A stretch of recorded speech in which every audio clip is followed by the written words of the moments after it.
చేరివచ్చినటువంటి సహోదరి సహోదరులకు మన ప్రభువును రక్షకుడైన యేసుక్రీస్తు నామంలో శుభములు తెలియజేస్తూ ఉన్నాను. దేవుని కృపలో అందరూ క్షేమంగా ఉన్నారని తలుస్తున్నాను. అందరు బాగున్నారండి? చాలా సంతోషం. మరి ఇంతవరకు చక్కని మాటలు మనం విన్నాం. మరి ఈ సమయంలో మరొక అంశాన్ని మనం వినబోతున్నాం. ఈరోజు మనం వినబోయే అంశం ఏంటి అని అంటే న్యూ సిలబస్ నుంచి మానవ పతనానికి హేతువైన అబద్ధం. మానవ పతనానికి హేతువైన అబద్ధం అనే అంశాన్ని కొన్ని నిమిషాలు మనం ఆలోచన చేద్దాం. మనుషులందరూ కూడా దేవుని నుండి వచ్చిన వారే. దేవుడు చేస్తున్నప్పుడు కూడా మనిషిని నిర్మించేటప్పుడు దేవుని స్వరూపము, దేవుని పోలిక అన్నాడు. అంటే మనుషులకు దేవుని స్వరూపాలు. మనుషులందరూ ఎవరు? దేవుని స్వరూపాలు, దేవుని పోలిక. అలా దేవుని పోలిక, దేవుని స్వరూపము ధరించుకున్నటువంటి మనుషులు అపవాది లక్షణాలు అలవర్చుకున్నారు. దేవుని స్వరూపాలుగా ఉన్నవారు అపవాది లక్షణాలు అలవర్చుకొని అందులో ఒక లక్షణం ఏంటి అని అంటే అబద్ధం. ఇక ఈ ప్రపంచంలో మనం వయోభేదం లేకుండా చాలా వింటూ ఉన్నాం. ఏ మనిషిని చూసినా కూడా అబద్ధం. ఏంటి అబద్ధాలు ఎక్కడి నుండి వచ్చాయి అసలు? అబద్ధం చాలా సునాయాసంగా అబద్ధాలు ఆడేస్తూ ఉన్నారు ఈరోజు మనుషులు. చాలా తేలికైపోయింది అబద్ధం ఆడటం. 1000 అబద్ధాలు ఆడైనా ఒక పెళ్లి చేయాలన్న నారడి. ఎన్నట అబద్ధాలు? ఒక పెళ్లి చేయడానికంటే 1000 అబద్ధాలు ఆడైనా ఒక పెళ్లి చేయాలంటున్నారు. ఇక అబద్ధం ఆడితే అతికినట్టు ఉండాలి అంటున్నారు. ఎలా ఉండాలంటే అబద్ధం ఆడితే, అరే అబద్ధం ఆడటం పెద్ద నేరం, అబద్ధం ఆడకూడదని చెప్పేవాడు ఎవడు లేడు. అబద్ధం ఆడైనా పెళ్లి చేయి అంటున్నాడు. ఒకవేళ అబద్ధం ఆడితే అది అతికినట్టుగా అబద్ధం ఆడమంటున్నాడు. మరి అబద్ధం ఆడటం తప్పు, అది నేరం అని చెప్పేవాడు లేడా సమాజంలో? అసలు లేరండి. ఎందుకంటే అందరూ కూడా అబద్ధాలు ఆడేవారే. ఇక ఈ సెల్ ఫోన్లో వచ్చినస్తుంది అబద్ధాలు మామూలుగా పెరిగిపోలేదు. వీడు ఇక్కడ ఉండి ఎక్కడో ఉన్నానని చెప్తాడు. చూడడానికి ఎవడైనా వస్తాడా? వస్తున్నామంటే 5 నిమిషాలు అంటాడు, అరగంట అయినా రాడు. అంటే ఎలా మారిపోయారు జనాలు, మనుషులంతా ఎలా మారిపోయారంటే అబద్ధాలు ఆడటం అలవాటైపోయింది. అబద్ధాలు ఆడటం అదొక దినంలో అదొక చర్యగా మారిపోయింది. ఇది నేరంగా భావించట్లేదు. కానీ దేవుని దృష్టిలో ఇది చాలా పెద్ద నేరం. భార్య భర్తతో అబద్ధం ఆడటం, భర్త భార్యతో అబద్ధం ఆడటం, పిల్లలు అబద్ధాలు ఆడటం, అంటే కుటుంబ వ్యవస్థలోనికి కూడా ఈ అబద్ధాలు వచ్చేసాయి. మరి ఈ అబద్ధాల ద్వారా ఎన్ని నష్టాలు, ఎన్ని ఇబ్బందులు పడుతున్నారు మీకు తెలుసో తెలీదో. ఒక అబద్ధాన్ని కప్పిపుచ్చుకోవడానికి ఇంకా 10 అబద్ధాలు ఆడాల్సిన పరిస్థితి. అవును కదా? ఎందుకంటే దాన్ని గుచ్చి అడుగుతారు, ఇది ఎలాగవుతుంది, ఈ మాట తప్పు కదా అని అన్నప్పుడు దానికి మరొక అబద్ధం ఆడాలి. అది ఎలాగంటే మరి దానికి ఇంకొక అబద్ధం. ఎందుకండి లేనిపోని అన్ని ఎందుకు ఇవన్నీ? మనకు నిజం చెప్పుదాం. నిజం చెబితే ఏ లొల్లి ఉండదు కదా. తిడితే 4 మాటలు తిడతాడు, అయిపోద్ది అంతటితో. కానీ ఈ అబద్ధం ఒకానొక రోజు నిజమని తెలిసినప్పుడు పరిస్థితి ఏంటి? నీ మీద అప్పటి వరకు కొంచెం గౌరవం ఉండొచ్చేమో, కానీ నిజమని తెలిసినప్పుడు, నువ్వు చెప్పింది అబద్ధమని తెలిసినప్పుడు ఉన్న గౌరవం కాస్త పోతుంది. ఏమైనా ఉపయోగం ఉందా? నిజంగా ఇది మనుషుల దృష్టిలో అబద్ధం అనేది అంత పెద్ద నేరంగా భావించట్లేదండి. అందుకే అబద్ధం నేరంగా భావించకపోవటం వల్లనే అబద్ధం ఆడితే అతికినట్టు ఉండాలంటున్నారు. లేదంటే 1000 అబద్ధాలు ఆడైనా ఒక పెళ్లి చేయాలి అని అంటున్నారు అని అంటే మనిషి దృష్టిలో అబద్ధం అనేది పెద్ద నేరంగా భావించట్లేదు. కానీ దేవుని దృష్టిలో ఇది ఎంత పెద్ద నేరమో మనం ముందు ఈరోజు తెలుసుకుంటాం. పరిశుద్ధ గ్రంథంలో మనం చూడగలిగితే ఒక తండ్రి తన కుమారులు అబద్ధం ఆడతారు తండ్రితో. ఆ అబద్ధాన్ని నిజమని కొన్ని సంవత్సరాలే నమ్ముతాడండి. ఆ అబద్ధం, కుమారులు చెప్పినటువంటి అబద్ధాన్ని నిజమని కొన్ని సంవత్సరాలు గడిపేస్తూ ఉంటాడు, కుమిలిపోతూ ఉంటాడు, బాధపడుతూ ఉంటాడు. ఎంత బాధపడినా తండ్రి కళ్ళలో ఎంత కన్నీరు చూసినా కూడా ఈ కుమారులు ఇది అబద్ధం, అసలు నువ్వు ఏడవలసిన పని లేదు, బాధపడాల్సిన పని లేదని చెప్పట్లేదు. ఆ సందర్భాన్ని ఒకసారి మనం చూద్దామా? ఆదికాండము 37వ అధ్యాయము ఆదికాండము 37వ అధ్యాయము 32 నుంచి మనం చూడగలిగితే 31, 32. వారు యోసేపు అంగీని తీసుకొని ఒక మేకపిల్లను చంపి దాని రక్తములో ఆ అంగీని ముంచి ఆ విచిత్రమైన నిలువుటంగిని పంపగా వారు తండ్రి యొద్దకు దానిని తెచ్చి, ఇది మాకు దొరికెను, ఇది నీ కుమారుని అంగి అవునో కాదో గుర్తుపట్టమని చెప్పిరి. యాకోబు గారి కుమారుడు యోసేపు. యోసేపు అంటే యాకోబు గారికి పిచ్చి ప్రేమ అండి. చిన్నవాడు, ప్రేమించిన భార్యకు పుట్టినవాడు. మళ్ళీ చాలా ప్రేమిస్తాడు. రాహేల్ కుమారుడు కదండి. లేయ కుమారుల మీద అంతగా ప్రేమ లేదు, రాహేల్ కుమారుల మీద చాలా ప్రేమ. యోసేపు గారి మీద యాకోబు గారికి చాలా ప్రేమ ఉందండి. విచిత్రమైన అంగి కుట్టించాడు, దగ్గరే ఉంచుకున్నాడు. చాలా జ్ఞానవంతుడు, తెలివివంతుడు యోసేపు గారు కూడా. అయితే ఎక్కువ ప్రేమిస్తున్నాడు యోసేపును అని తన మిగిలిన 11 మంది అన్నదమ్ములు పగబట్టేశారు. పగబట్టి అసలు వీడు ఉండటం వల్లే కదా ఇదంతా అని చెప్పేసి గోతులు తోసేశారు. మళ్ళీ రూబేను వచ్చేసి వద్దు అన్నాడు. ఇష్మాయేలీలోకి అమ్మేశారు. అమ్మేసిన తర్వాత అమ్మేసిన విషయం తెలియకుండా, తండ్రి గారికి ఆ విషయాన్ని చెప్పకుండా, ఇదిగో దుష్ట మృగం ఏదో తినేసింది అని ఒక మేకను చంపి ఎంతగా చేశారండి వాళ్ళు. ఒక మేకను చంపేసి ఆ రక్తంలో ముంచేసి ఆ అంగిని తీసుకొచ్చి తండ్రి వద్దకు, ఇదిగో చూడండి, నువ్వు కుట్టించిన అంగే కదా ఇది యోసేపు గారిదే కదా అంటే అవును అన్నాడు. ఇదిగో దుష్ట మృగము చీల్చేసింది అని చెప్పారు. నిజంగా ఎంతగా బాధపడిపోయి ఉంటాడు. కిందికి మనం చూడగలిగితే 34, యాకోబు తన బట్టలు చింపుకొని తన నడుమున గోనెపట్ట కట్టుకొని అనేక దినములు తన కుమారు నిమిత్తము అంగలార్చుచుండగా అతని కుమారులందరూ అతని కుమార్తెలందరూ అతను ఓదార్చుటకు యత్నము చేసిరి. అయితే అతడు ఓదార్పు పొందనొల్లక, నేను అంగలార్చుచు మృతుల లోకమునకు నా కుమారుని యొద్దకు వెళ్ళేదనని చెప్పాను. ఏంటండి, ఆల్రెడీ చనిపోయాడు అనుకుంటున్నాడు యోసేపు గారు. చనిపోయాడు, మృతుల లోకానికి వెళ్ళిపోయాడు, నేను కూడా మృతుల లోకానికి వెళ్ళిపోతాను అని ఎంత బాధపడుతున్నాడండి. నిజంగా చనిపోయాడా యోసేపు గారు? దృష్టముగా తినేసిందా? తినలేదు. అంటే ఒక ముసలితనములో ఉన్నటువంటి తండ్రి బాధను చూసైనా నిజం చెప్పలేదా? చెప్పలేరండి. మనిషి ఎలా మారిపోయాడో చూడండి. ఏడిపిస్తాడు, బాధ పెడతాడు ఒక అబద్ధం చెప్పి. అయినా కూడా వారిలో పశ్చాత్తాపం అనేది కలగదు. ఆ అబద్ధాన్ని విని మనం తట్టుకోలేక ఎంత బాధపడినప్పటికీ ఇది అబద్ధం అని చెప్పడు, చూస్తూ ఉంటాడు. ఇదంతా చూస్తున్నారుగా. యాకోబు గారు ఎంత బాధపడుతున్నాడో, బట్టలే చింపుకున్నాడట. నేను కూడా చచ్చిపోతానంటున్నాడు, మృతుల లోకానికి వెళ్ళిపోతానంటున్నాడు. అయినా కూడా నా తండ్రి ఇంత వృద్ధాప్యంలో ఇంత బాధపడుతున్నాడు, ఇది అబద్ధం అని చెప్పుదామన్న ఆలోచన వారికి రాలేదండి. ఎలా మారిపోయారో చూడండి. కానీ ఒకానొక రోజు యోసేపు గారు బ్రతికే ఉన్నాడన్న నిజం తెలిసిందా, తెలియలేదా?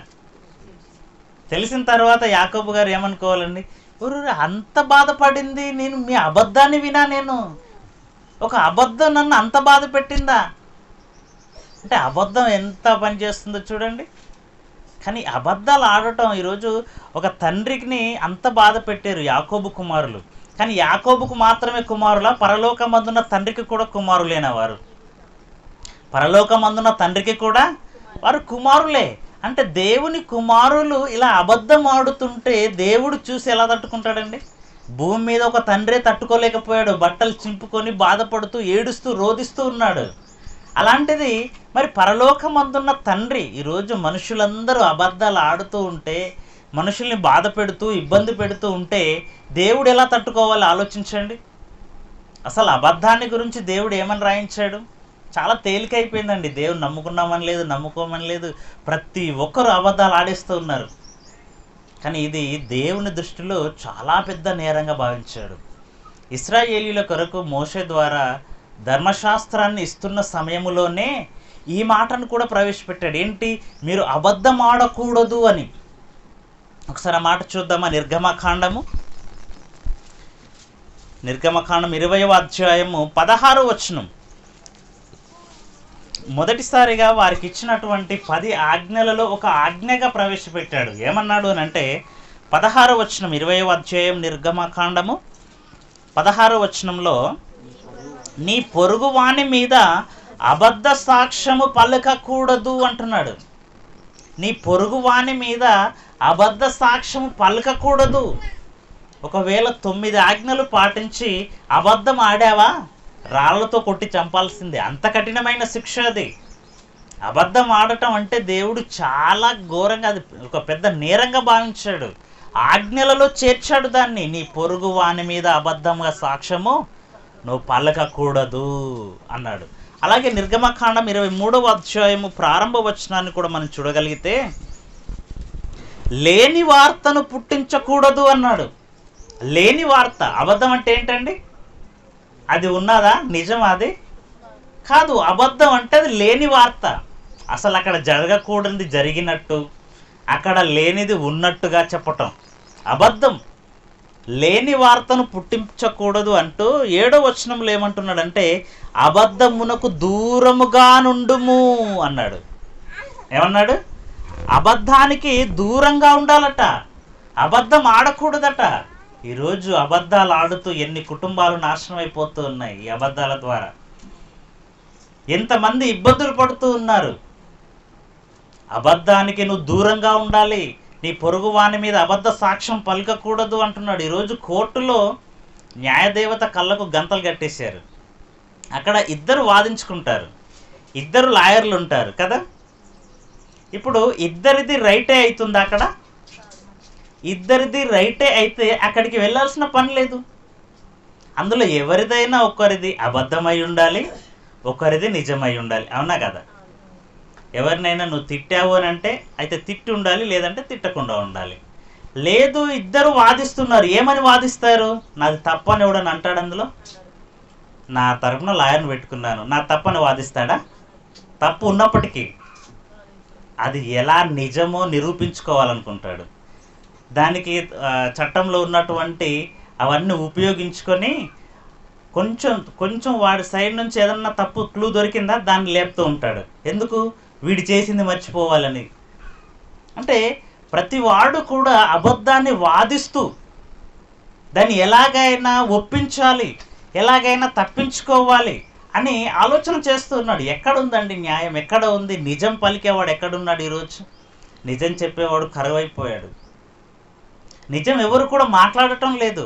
అందరి నోట అబద్ధాలు అబద్ధాలు అబద్ధాలు. కానీ ఈ అబద్ధాల వల్ల కుటుంబాలు నాశనం అయిపోతూ ఉన్నాయి, సమాజం నాశనం అయిపోతూ ఉన్నాయి, దేశాలు కూడా నాశనం అయిపోతూ ఉంటాయండి. ఎందుకంటే ఒక అబద్ధాన్ని మరి ప్రకృతిని నాశనం చేస్తూ ఉంటుంది ఒక అబద్ధం. దేవుడు ఎలా ఉండమన్నాడు? అబద్ధానికి దూరంగా ఉండమన్నాడు. పొరుగు వాని మీద అబద్ధ సాక్ష్యం పలకవద్దు అన్నాడు. మరి ఎలాంటి మాటలు మనం మాట్లాడాలి అని కూడా దేవుడు రాయించాడు అని అంటే, ఎఫెసీయులకు రాసిన పత్రిక దానికంటే ముందుగా జకర్యా గ్రంథము 8వ అధ్యాయము 16-17 వచనాలు మనం చూడగలిగితే, జకర్యా గ్రంథము 8వ అధ్యాయము 16-17 వచనాలు. మీరు చేయవలసిన కార్యములేవనగా ప్రతివాడు తన పొరుగువానితో సత్యమే మాట్లాడవలెను అన్నాడు. ఏం చెప్తున్నాడండి దేవుడు? అబద్ధానికి దూరంగా పారిపో అన్నాడు. అబద్ధ సాక్ష్యము నీ పొరుగువాని మీద పలకకూడదు అన్నాడు. లేని వార్తను పుట్టించకూడదు అన్నాడు. అయితే ఉండవలసిన విధం ఏంటి అని అంటే, మీరు చేయవలసిన కార్యములేవనగా ప్రతివాడు తన పొరుగువానితో సత్యమే మాట్లాడవలెను, సత్యమును బట్టి సమాధానకరమైన న్యాయమును బట్టి మీ గుమ్మములో తీర్పు తీర్చవలెను. తన పొరుగువాని మీద ఎవడును దుర్యాలోచన చేయకూడదు, అబద్ధ ప్రమాణము చేయ నిష్టపడకూడదు. ఏమంటున్నాడండి? అబద్ధంగా ప్రమాణాలు చేయొద్దు. అప్పుడప్పుడు మనం చూస్తూ ఉంటాం, ఓట్లు పెట్టేసుకుంటూ ఉంటారు, మాట్లాడేస్తారు, ఓట్లు పెట్టేసుకుంటూ ఉంటారు. అంటే ఇద్దరు పెట్టేసుకుంటారు ఓట్లు. ఎవరిని నమ్మాలి మరి? నేను తిట్టాను, నేను తిట్టలేదని ఈమె, తిట్టిందని ఆమె. ఎవరిది నిజం ఇందులో? నిజంగా అబద్ధ ప్రమాణాలు చేయకూడదటండి. ఈ అబద్ధాలు చేయబట్టి నిజంగా చాలా ప్రమాదాలు. ఒక అబద్ధం సంపాదించుకోవడానికి అబద్ధాలు ఆడుతూ ఉన్నారు, ఏదో కలిసి రావాలని అబద్ధాలు ఆడుతూ ఉన్నారు.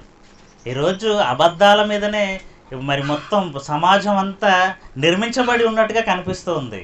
ఒక రియల్ ఎస్టేట్ సంస్థలో చూసినా, బయట దేని విషయంలో చూసినా కూడా అబద్ధం. ఏంటి అక్కడ లేనిది ఉన్నట్టుగా, ఇక్కడ చాలా రేటు పలుకుతుందండి అంటాడు, ఇక్కడ ఇంత రేట్ అండి అంత రేట్ అండి. ఆ రేటు ఉండదు అక్కడ, అది ఫ్యూచర్. అంటే ప్రతి చోట ఈరోజు డబ్బు సంపాదించాలంటే నిజముగా పలికి సత్యవంతుడుగా ఒక మంచి కార్యక్రమాలు చేసి సంపాదిస్తున్నాడు అంటే అబద్ధాలతో సంపాదించేస్తూ ఉన్నాడు, నేరాలు చేస్తూ ఉన్నాడు. ఆ తెలివిగా చేస్తూ నేను నిర్దోషిని అనుకుంటున్నాడు మనిషి. అబద్ధం ఆడుతున్నాడు, నేరం చేస్తున్నాడు, పాపం చేస్తున్నాడు, కానీ ఎవరికీ తెలియదు నేను మంచివాణ్ణి అని సమాజంలో తిరుగుతూ ఉంటున్నారు. ఇంకా కొన్ని మాటలు కూడా మనం చూడగలిగితే, ఎఫెసీయులకు రాసిన పత్రిక 4వ అధ్యాయము ఎలా ఉండమంటున్నాడో చూడండి. ఎఫెసీయులకు రాసిన పత్రిక 4వ అధ్యాయము 29వ వచనాన్ని మనం చూడగలిగితే,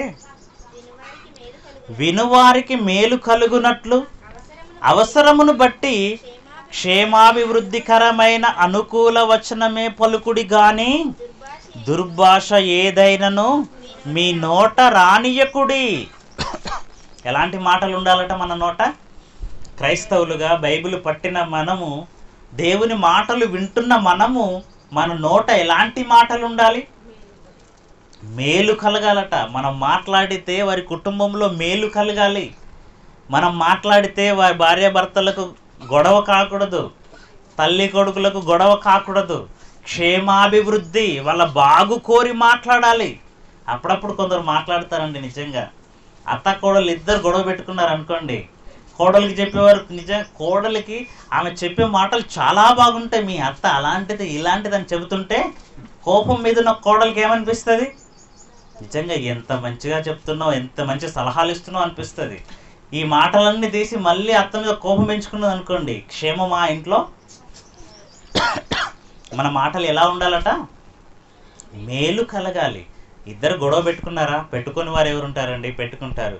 కానీ వారి కోపాన్ని ఎలా చల్లార్చాలి, మళ్ళీ వారిని ఎలా కలపాలి, వారిని ఎలా మంచి చేయాలి, ఇదే ఆలోచన చేయండి. అంతే తప్ప వాళ్ళ గొడవని ఇంకా నిప్పులో ఉప్పేసినట్టు చేసాం అనుకోండి, ఎలా ఉంటుందండి? చాలా డేంజర్ అయిపోతూ ఉంటుంది. ఏమంటున్నాడు ఇక్కడ?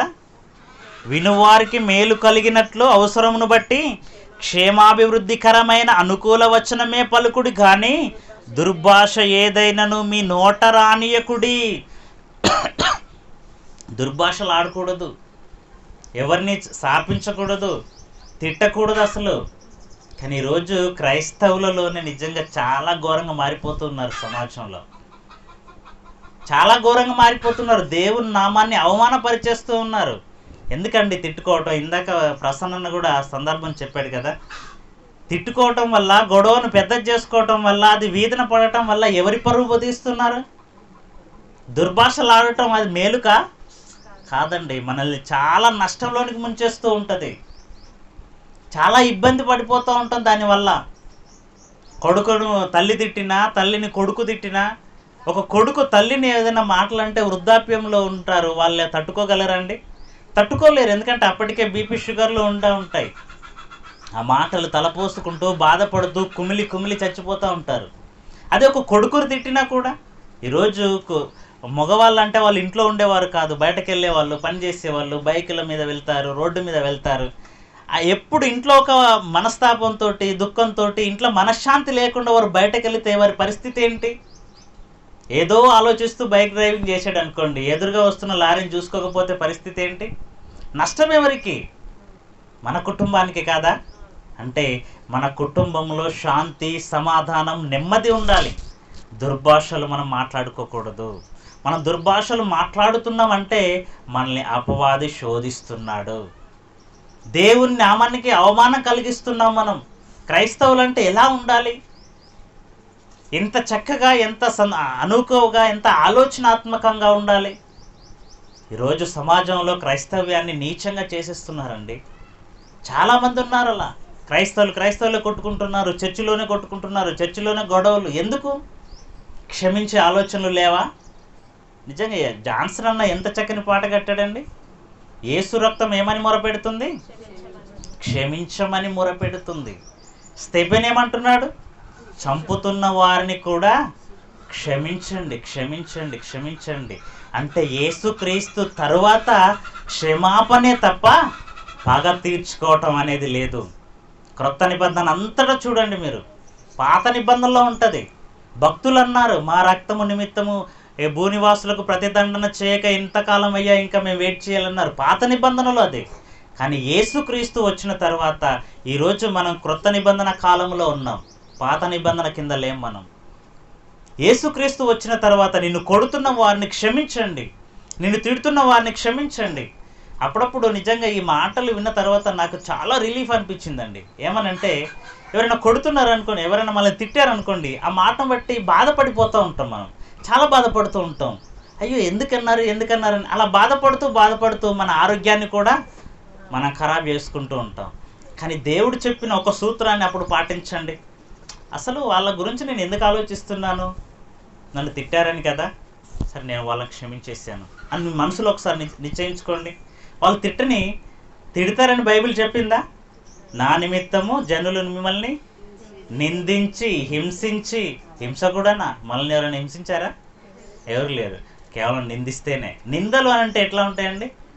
మనం చేయని అనటం, మనం చేసింది అనటం నింద అనరు. అది మనం ఏదైనా తప్పు చేసామనుకోండి, నువ్వు తప్పు చేసావంటే అది గద్దింపు అవుతుంది.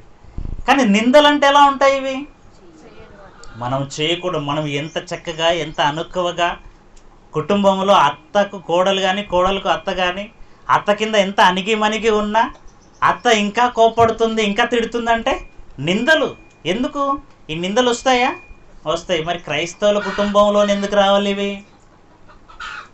అంటే నువ్వు చర్చికి వెళ్తున్నావా? నువ్వు బైబిల్ పట్టుకొని వెళ్తున్నావా? అయితే దేవుని నామాన్ని నీ వల్లనే అవమానపరుస్తాను. ఏమిటండి ఇది చేసుకుంది? సాతాను.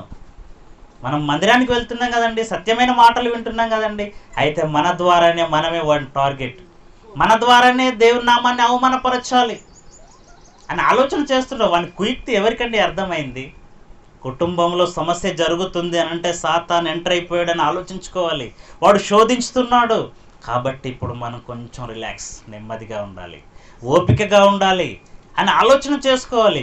ఇలాంటి ఆలోచన లేకుండా కోపతాపాలకు వెళ్ళామా కుటుంబం నాశనం అవుతుంది, సమాజంలో దేవుని నామం కూడా దూషింపబడుతుంది. ఇద్దరు గొడవ పడుతున్నారంటే అందులో ఒకరిదే రైట్ అయి ఉంటుంది. ఎప్పుడైనా ఆలోచించాలి. ఇద్దరిది రైట్ అయితే గొడవే రాదు అసలు, అవునా కదండి? అక్కడ ఎవరిది నీది రైట్ అయినా సరే నువ్వు సైలెంట్గా ఉండిపోవాలి.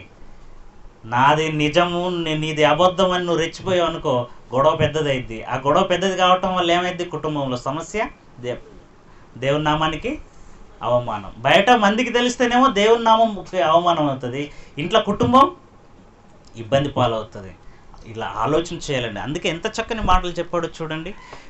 వినువారికి మేలు కలుగునట్లు అవసరమును బట్టి క్షేమాభివృద్ధికరమైన అనుకూల వచనమే పలుకుడి, కానీ దుర్భాష ఏదైనను మీ నోట రానియకుడి అంటున్నాడు. 25వ వచనం చూడండి. మనము ఒకరికొకరము అవయవములై ఉన్నాము గనుక మీరు అబద్ధమాడుట మాని ప్రతి వాడును తన పొరుగు వానితో సత్యమే పలుకవలెను, సత్యమే మాట్లాడవలెను అంటున్నాడు.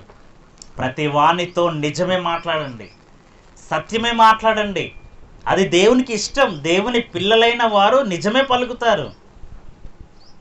ఇంతకీ అబద్ధం ద్వారా వచ్చిన నష్టాలు చూద్దామా బైబిల్లో? అబద్ధం ఆడటం వల్ల బైబిల్ చరిత్రలో ఎంతమంది ఎలాంటి నష్టాలు కొని తెచ్చుకున్నారో చూడండి. ఆ మాటకు వస్తే గెహజు విషయంలో మనం చూస్తాం. నయమాను ఆయన సిరియా సైన్యాధిపతి. ఆయనకు ఒక రోగం కలిగింది. ఏంటది? కుష్ఠరోగం కదండి. కుష్ఠరోగం కలిగింది. అది నయం చేయాలంటే అది దేవుడే చేయగలుగుతాడు. యెరూషలేములో ఉన్నటువంటి ఎలీషా దగ్గరికి వచ్చాడు. ఎలీషా దగ్గరికి వచ్చి, దైవజనుల దగ్గరికి వస్తేనండి ఎవరు కూడా ఖాళీగా రారండి. ఏం తీసుకొస్తారు? బహుమతులు తీసుకొస్తూ ఉంటారు. సౌలు గారు కూడా ప్రారంభంలో సమూయేలు దగ్గరికి వస్తున్నప్పుడు గాడిదలను వెతుక్కుంటూ వస్తాడండి సౌలు గారు. రాజు కాకుండా ముందు ఏం పని అయినది? గాడిదలు కాచుకోవటం. గాడిదలు కాచుకునే అతన్ని తీసుకొచ్చి సింహాసనం మీద కూర్చోబెట్టాడు దేవుడు.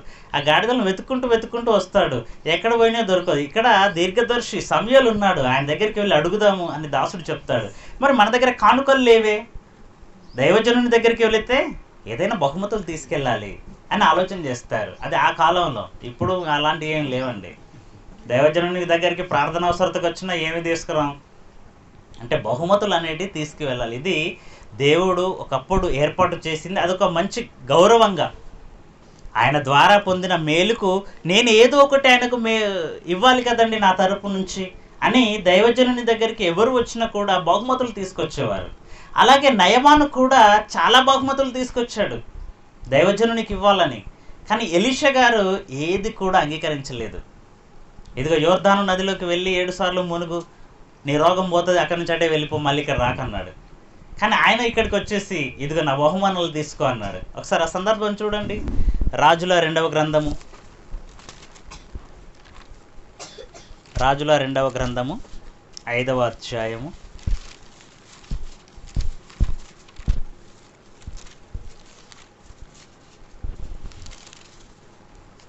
5వ అధ్యాయము. ఇక్కడ బహుమానాలు ఏది కూడా తీసుకోకపోతే ఆయన వెళ్ళిపోతాడు. ఇక ఎంత రిక్వెస్ట్ చేసినా ఎలీషా గారు తీసుకోరు. ఇక నయమాను తన దారిన తను వెళ్ళిపోతూ ఉంటాడు. వెళ్ళిపోతుంటే అందులో గెహజీ, ఎలీషా దగ్గర ఉన్నటువంటి సేవకుడు కదండి గెహజీ. ఆ గెహజీ మనసులో ఒక దురాలోచన కలిగింది. ఏంటి, ఎందుకు అసలు ఆయన మా గురువుగారు ఏంటి అసలు ఏం తీసుకోవట్లేదు అని ఆ బహుమతుల మీద మనస్సు కలిగిన వాడై ఉన్నాడు గెహజీ.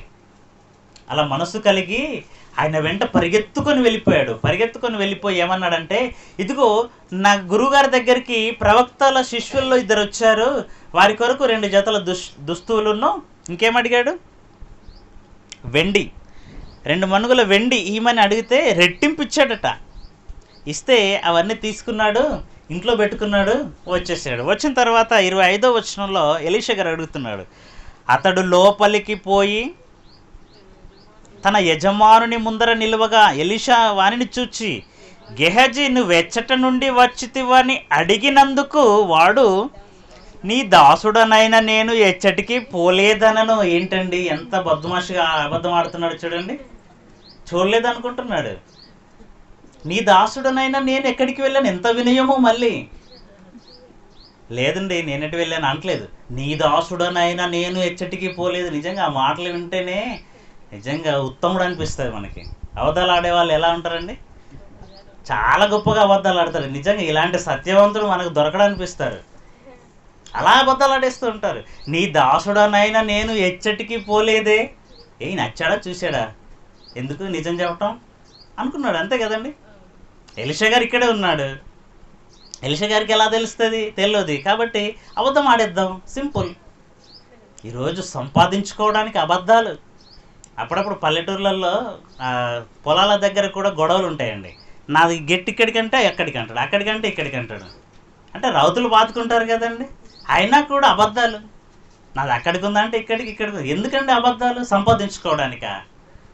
ఎలీషా గారు ఏమంటున్నారు, డబ్బు సంపాదించుకోవడానికా నువ్వు అబద్ధం ఆడావు? ద్రాక్ష తోటలు సంపాదించుకోవడానికి, డబ్బు సంపాదించుకోవడానికా ఇదా సమయం? అది కిందికి అంటున్నాడు చూడండి 26వ వచనంలో, అంతటా ఎలీషా వానితో, ఆ మనుషుడు తన రథము దిగి నిన్ను ఎదుర్కొంటకు తిరిగి వచ్చినప్పుడు నా మనసు నీతో కూడా రాలేదా? ద్రవ్యమును, వస్త్రములను, ఒలివ చెట్ల తోటలను, ద్రాక్ష తోటలను, గొర్రెలను, ఎడ్లను, దాసదాసీలను సంపాదించుకొనుటకు ఇది సమయమా? ఏంటి నాయన ఏం చేస్తున్నావు? ఒక అబద్ధం ద్వారా సంపాదించుకోవాలనుకుంటున్నావా? అప్పుడప్పుడు అబద్ధాలు ఆడతారు. ఎందుకు ఆడతారంటే వారి మనస్సు నొప్పించొద్దండి. అంటే ఎవరి ముందట వారి తీరు మాట్లాడేయాలి. వారు చెప్పేది అబద్ధమైనా సరే వినేస్తూ ఉంటారు. ఇంకో 4 అబద్ధాలు వీళ్ళు మాట్లాడిస్తూ ఉంటారు. అక్కడ అవసరమా అండి మనకు అది? అబద్ధం ఎంత పెద్ద నేరం. అబద్ధం ఆడటం వల్ల గెహజీకి ఎంత పెద్ద నష్టం వచ్చిందో తెలుసా? ఏమంటున్నాడు చూడండి 27వ వచనం, కాబట్టి నయమానుకు కలిగిన కుష్టు నీకును నీ సంతతికిని సర్వకాలము అంటియుండును అని చెప్పగా వాడు మంచు వలె తెల్లనైన కుష్ఠము కలిగెను. ఏంటండి ఇది? ఒక అబద్ధం ద్వారా ఎలాంటి నష్టం వచ్చింది? రోగం. అబద్ధము ద్వారా ఏమొచ్చింది? రోగం. ఎవరికి? గేహజ్కి ఒక్కడికే వచ్చిందా? సంతతికి మొత్తం అట, సర్వకాలం అట. ఏంటి, నయమానుకు దేవుడు ఎలీషా దగ్గరికి వస్తే కుష్ఠరోగాన్ని తీసేశాడు. అంటే ఎలీషా గారికి అంత పవర్ ఇచ్చాడు దేవుడు? ఇచ్చాడు. కుష్టి రోగాన్ని తీసేసే పవర్ ఇచ్చాడు, కుష్టి రోగాన్ని ఇచ్చేసే పవర్ కూడా ఇచ్చాడు. అలాంటిది నీకు ధనము కావాలంటే ఇవ్వలేడా? నీకు దుస్తులు కావాలంటే ఇవ్వలేడా? ఎవరి దగ్గర ఉన్నావు గెహజీ? నువ్వు ఒక దైవ సేవకుడి దగ్గర ఉన్నావు. ఎంత మంచి భాగ్యాన్ని కోల్పోయావు. దేనివల్ల కోల్పోయావు? ఒక అబద్ధం. ఒక ఐడియా జీవితాన్ని మార్చేసింది అంటారు, కానీ ఒక అబద్ధం వీడి జీవితాన్ని మార్చేసింది. చూడండి, ఒక అబద్ధం ఏమైపోయింది? సంతతి మొత్తం నాశనం, కుష్టి రోగం. తన తర్వాత తరం వాళ్ళు చూసి, ఏంట్రా బాబు మీ అందరి కుష్ఠరోగం అని ఎవరైనా అడిగారు అనుకోండి, ఏం చేయమంటారా బాబు, మా తాత, మా ముత్తాత గేహజ్ అనేవాడు ఒక దరిద్రుడు ఉండే, ఆయన గొప్ప దైవ సేవకుడి దగ్గర ఉండేవాడు, లేనిపోని దుస్తుల కోసం వెండి కోసం అబద్ధం ఆడాడు, ఇదిగో వాడి నుంచి వచ్చింది మాకు. ఎంత అవమానం ఉండేది. అంటే దేనివల్ల వచ్చింది ఇది? ఒక అబద్ధం ద్వారా రోగం వచ్చేసింది. అలాగే క్రొత్త నిబంధన గ్రంథంలో కూడా చూద్దామా? ఇది పాత నిబంధనలు చూసాం కదా, క్రొత్త నిబంధనలు అవేం లేవనుకోకండి. క్రొత్త నిబంధన కాలం కిందనే ఈరోజు మనం ఉన్నాం. క్రొత్త నిబంధనలు ఎలాంటివి ఉన్నాయో చూడండి. అపోస్తుల కార్యములు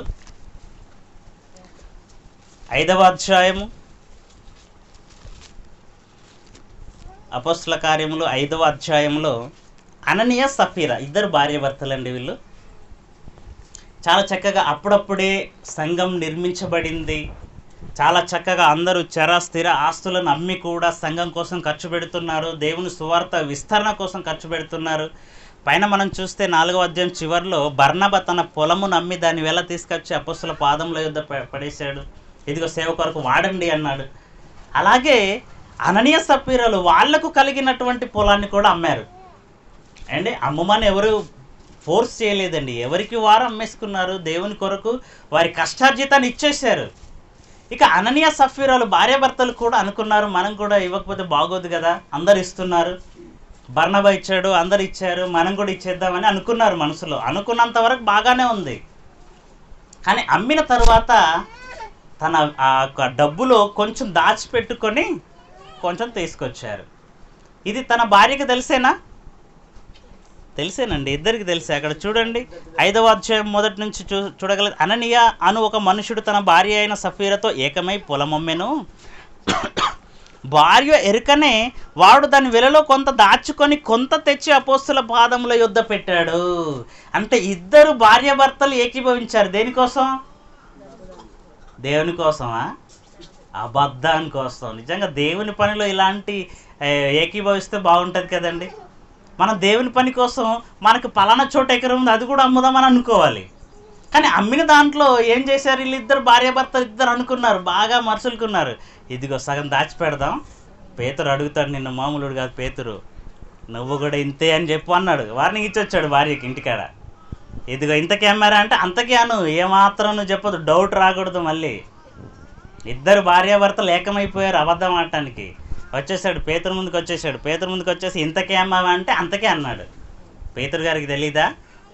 కిందికి మనం చూడగలిగితే 4వ అధ్యాయంలో ఆ మూడవ వచనంలో, అప్పుడు పేతురు అననీయ, నీ భూమి వెలలో కొంత దాచుకొని పరిశుద్ధాత్మను మోసపుచ్చుటకు సాతాను ఎందుకు నీ హృదయమును ప్రేరేపించాను? అది నీ యొద్ద ఉన్నప్పుడు నీదే కదా, అమ్మిన పిమ్మట అది నీ వశమై ఉండలేదు. అమ్మిన తర్వాత కూడా ఇస్తే ఇవ్వచ్చు, లేదంటే లేదు. ఏంటంటే ఏమైనా వచ్చి తీసుకుంటారు అపోస్తులు వచ్చి? నీకు మనసు ఉంటేనే ఇవ్వు, మనసు లేకపోతే ఇవ్వకు. అది నీ యొద్ద ఉన్నప్పుడు నీదే కదా అని అంటూ నీ వశమై ఉండలేదా? ఈ సంగతి నీ హృదయములో ఉద్దేశించుకొంచున్నావు. నీవు మనుష్యుడితో కాదు దేవునితో అబద్ధమాడితేవని వానితో చెప్పాను. ఎవరితో ఆడాడు? పేతురు గారి ముంగట మాట్లాడుతున్నాను అనుకున్నాడు ఆయన మామూలుగా, అంతే. అప్పుడప్పుడు మనం కూడా గొప్ప గొప్ప వాగ్దానాలు చేస్తామండి, చాలా గొప్ప వాగ్దానాలు చేస్తాం, నెరవేర్చట్లో విఫలమైపోతూ ఉంటాం. నేను ఇంత ఇస్తాను, నేను అంత ఇస్తాను దేవుని కోసం అంటారు. ఏమన్నప్పుడు మళ్ళీ గొలగటం, ఏంటండి నేను విడిచిపెట్టేటట్లేదు, పొరపాటున నోరు జారని అనుకుంటారు. మళ్ళీ ఎవరి ముందండి? సేవకుడు ముందా మీరు అబద్ధం ఆడేది? సేవకునికా మీరు మాట ఇచ్చే? ఇక్కడ పేతురు గారి ముందు మాట్లాడుతున్నాను అనుకుంటున్నాడు అంతే. కానీ ఎవరితో అబద్ధం ఆడాడట? దేవునితో అబద్ధం ఆడావు నువ్వు. అబద్ధం ఆడితే దేవుడు ఊరుకుంటాడా? పాత నిబంధన గ్రంథంలోనే ఏమన్నాడు దేవుడు? అబద్ధమునకు దూరంగా పారిపో అన్నాడు. నీ పొరుగువాని మీద అబద్ధ సాక్ష్యం పలకకూడదు అన్నాడు. అబద్ధం ఆడితే గెహజ్కి ఎలాంటి రోగం ఇచ్చాడు అంటే పాత నిబంధన గ్రంథంలోనే అబద్ధం విషయంలో దేవుడు చాలా స్ట్రిక్ట్గా ఉన్నాడు. దేవుడికి నచ్చదు, అసలు చాలా పెద్ద నేరంగా భావించాడు అబద్ధాన్ని. అలాంటిది క్రొత్త నిబంధన వచ్చిన తర్వాత అబద్ధం ఆడితే దేవుడు ఊరుకుంటాడా? అక్కడ రోగం మాత్రమే వచ్చింది, కానీ ఇక్కడ ప్రాణాలే పోయాయి. అబ్బో, ఇంకా స్ట్రిక్ట్ అయిపోయింది కదండి, డోస్ పెరిగింది ఇక్కడికి వచ్చేసరికి కదా. అక్కడ రోగం మాత్రమే వచ్చింది, ప్రాణం ఉంది. కానీ క్రొత్త నిబంధన వచ్చేసరికి ప్రాణాలే పోయాయా? ప్రాణాలే పోయాయండి. అంటే క్రొత్త నిబంధన కాలం కింద ఉన్నాం మనం. సునాయాసంగా అబద్ధాలు ఆడేస్తున్నామా? ఆడేస్తున్నాం. మనం కూడా జాగ్రత్తగా ఉండాల్సిందే. అననీయ చనిపోయాడండి, తర్వాత భార్య వచ్చింది. ఏ అమ్మా ఇంతకే అమ్మా అంటే, అమ్మో మన భర్త చెప్పాడు కదా, మరి కరెక్ట్ నెంబర్ చెప్పాలి. అదే చెప్పింది ఏమో కూడా. ఎంత అంటే ఇంతే అన్నది. ఓకే వేసుకుపోండి రా ఏమని కూడా అన్నాడు కదా. పడి చచ్చిపోయిందండి. ఇంత స్ట్రిక్టా? దేవుడికి నచ్చదండి అసలు. మేమే పట్టివారం అండి, సేవకులు ఏ పట్టివారండి. మీరు ఏది చెప్పినా వినేస్తాం, ఎందుకంటే మేము ఏదైనా అన్నాం అనుకోండి మీరు బాధపడతారు. దేవుడు అంటే ఎవరి మీద బాధపడతారు? దేవుడే చెప్పాడు అనుకోండి గుణపోవటం మనకు ఏమన్నా అనగలుగుతామా? సేవకుడు ఏదన్నా మాట విషయంలో కానీ వాక్యం తీసి ఏదైనా మాట అంటే రావటం మానేస్తావు, కోపంగా ఉంటావు, మాట్లాడటం మానేస్తావు. కానీ దేవుడే అయితే సేవకుడు చెప్పినప్పుడే స్ట్రిక్ట్ రైట్ అయిపోవాలి మనం, అంతే తప్ప దేవుడు చెప్పేంతవరకు మనం చూసామనుకోండి ఎలా ఉంటుంది పరిస్థితి? చాలా డేంజర్ అండి అబద్ధాలు. అంటే అబద్ధం ద్వారా సమాజం పాడైపోతుంది, కుటుంబం నాశనం అయిపోతుంది, ప్రాణాలే పోతున్నాయి, రోగాలు వచ్చేస్తున్నాయి. అసలు ఈ అబద్ధం అనేది ఎక్కడ పుట్టింది? మొట్టమొదటిగా ఎవరు అబద్ధం ఆడారు? ఆలోచించండి, ఎవరు అబద్ధం ఆడారండి? ఎవరితో అబద్ధం ఆడింది? మొట్టమొదట అబద్ధం ఆడింది ఎవరు?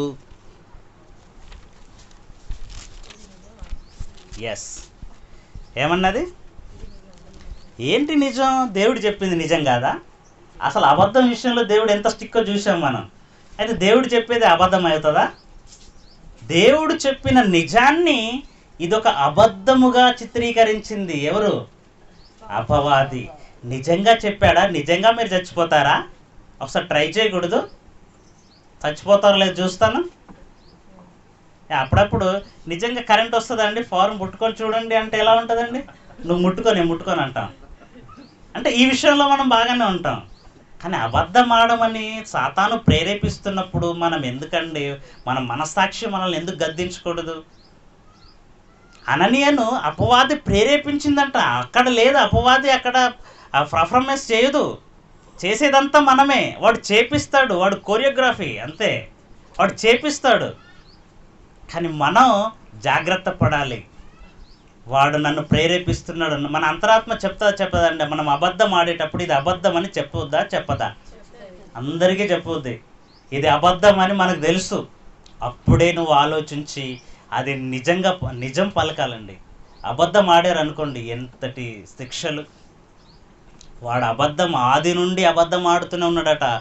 యోహాను సువార్త 8వ అధ్యాయము. అసలు అబద్ధం అనేది దేవుని నుండి పుట్టింది కాదండి. ఇది ఎవరి నుండి పుట్టింది? అపవాది నుండి. యోహాను సువార్త 8వ అధ్యాయము 44. మీరు మీ తండ్రి యగు అపవాది సంబంధులు, మీ తండ్రి దురాశలు నెరవేర్చగోరుచున్నారు. ఆది నుండి వాడు నరహంతకుడయుండి సత్యమందు నిలిచిన వాడు కాడు, వాని యందు సత్యమే లేదు. వాడు అబద్ధం ఆడినప్పుడు తన స్వభావమును అనుసరించియే మాట్లాడును. వాడు అబద్ధికుడును, అబద్ధమునకు జనకుడునై ఉన్నాడు. ఏమన్నాడు? అబద్ధమునకు జనకుడు. ఆవిడు అబద్ధ కుమారుడు. అబద్ధానికి మూల పురుషుడు ఎవరు? అపవాది. ఇప్పుడు నువ్వు అబద్ధం ఆడుతున్నావు అంటే ఎవరిని నింటేసుకుని వచ్చావు? అపవాది మీ వెంటనే ఉంటాడు ఇక అబద్ధం ఆడుతూ ఉంటే. ఎందుకంటే అబద్ధం ఎక్కడి నుంచి స్టార్ట్ అయింది? అపవాది నుంచి. కానీ దేవుడు ఎలాంటి వాడో తెలుసా? దేవుడు నిజము పలుకువాడు. అబద్ధం ఆడుటకు దేవుడు మానవుడు కాడు అని ఉంటుంది బైబిల్లో. దేవుడు అబద్ధం ఆడతాడా? అబద్ధం ఆడు, దేవుడు నిజమే చెప్తాడు.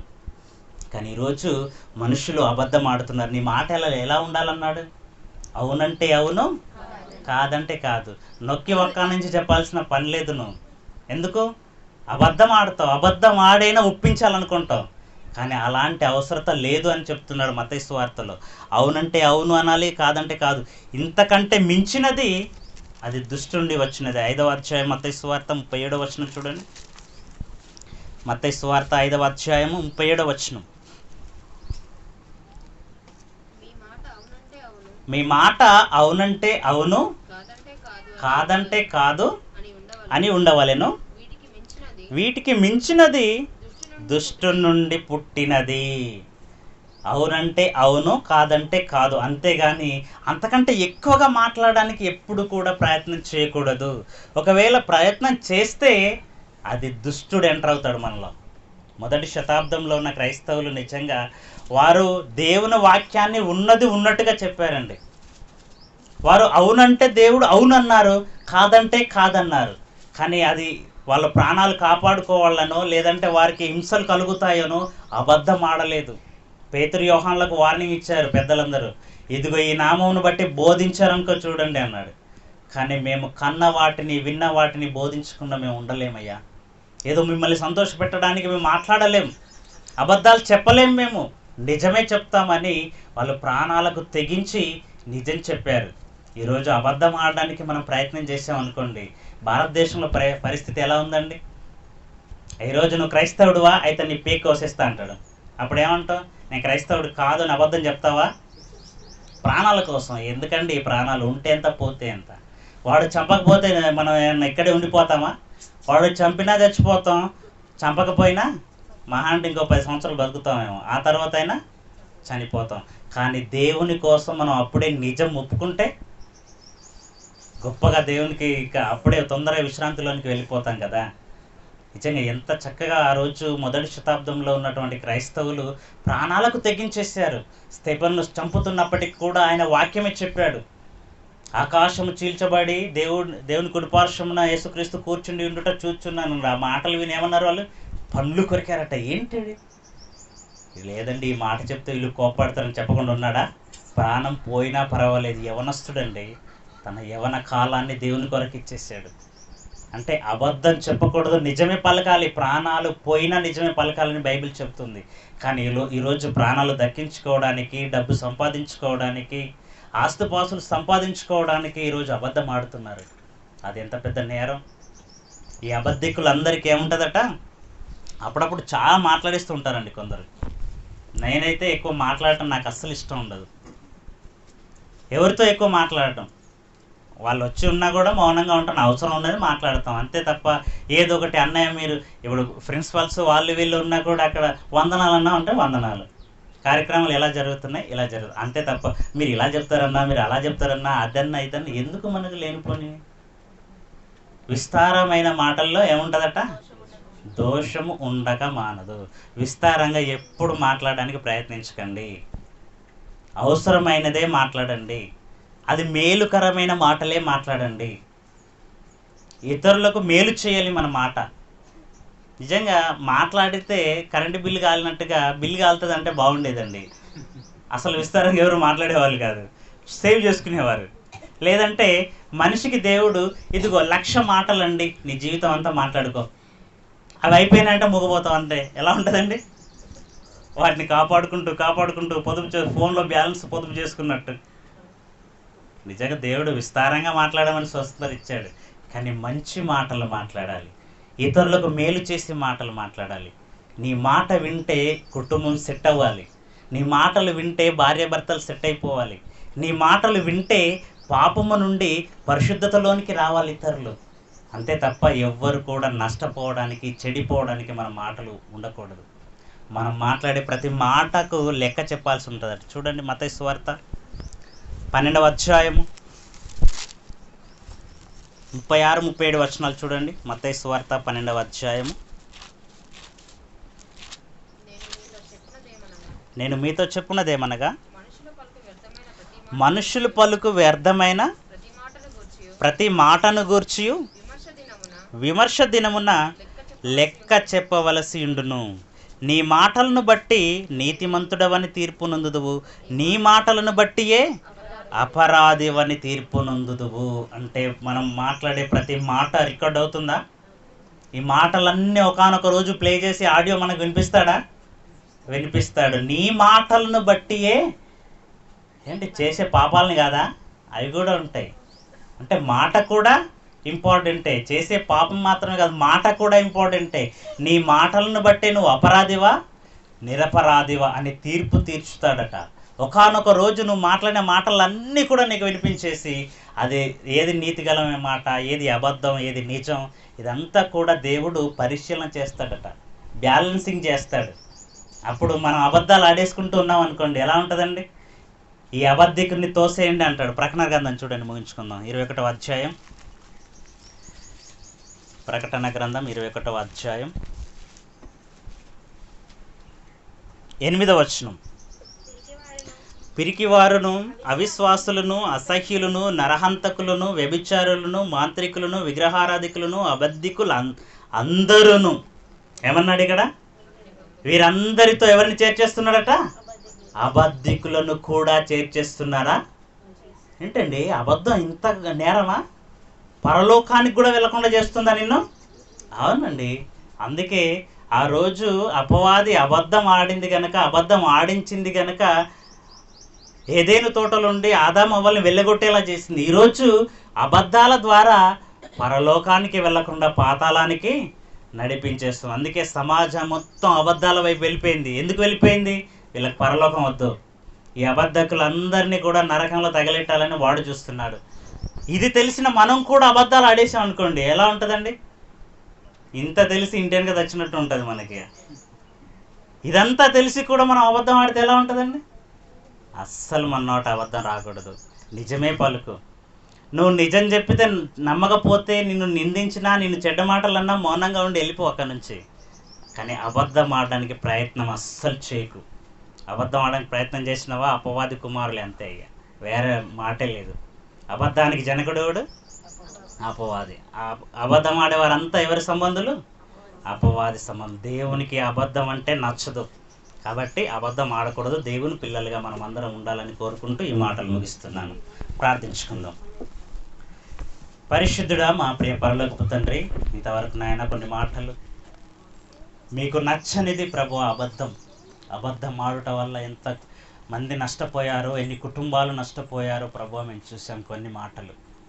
అలాంటి అబద్ధాలు తండ్రి మా జీవితంలో ఉండకుండా నిజమే పలుకుతూ మా కుటుంబాలను కట్టుకొని మీ వాక్యాన్ని ప్రభు ఇతరులకు ప్రకటిస్తూ, క్రైస్తవుడు మాట అంటే మాటే అన్నట్టుగా ఒక మంచి ముద్రను ప్రభు మేము వేసుకున్నట్టుకు మీరు సహాయం చేయండి తండ్రి. మేమున్న సమాజంలో నిజంగా పలానా వ్యక్తి మాట్లాడితే అది నిజమే అని ఎవరైనా కళ్ళు మూసుకొని నమ్మేటట్టుగా అలాంటి ఒక మంచి ప్రవర్తన కలిగి జీవించే వారిగా ఉండుటకు తండ్రి మాకు సహాయం చేయండి. దేవానికి స్తోత్రములు చెల్లిస్తూ మీ నామాన్ని ఘనపరుస్తూ మహిమపరుస్తూ ఉండుటకు, చిందరవందర చేస్తున్న అపవాది శక్తుల్ని ప్రభువ నాశనం చేస్తూ మేము ప్రభువ మీ సత్యములో వాక్యములో ముందుకు ఎదిగి మీ నామాన్ని మహిమపరిచే బిడ్డలుగా మాకందరికీ ఆ యొక్క భాగ్యాన్ని దయచేయమని యేసు పరిశుద్ధ నామమున ఈ ప్రార్థన సమర్పిస్తున్నాము తండ్రి.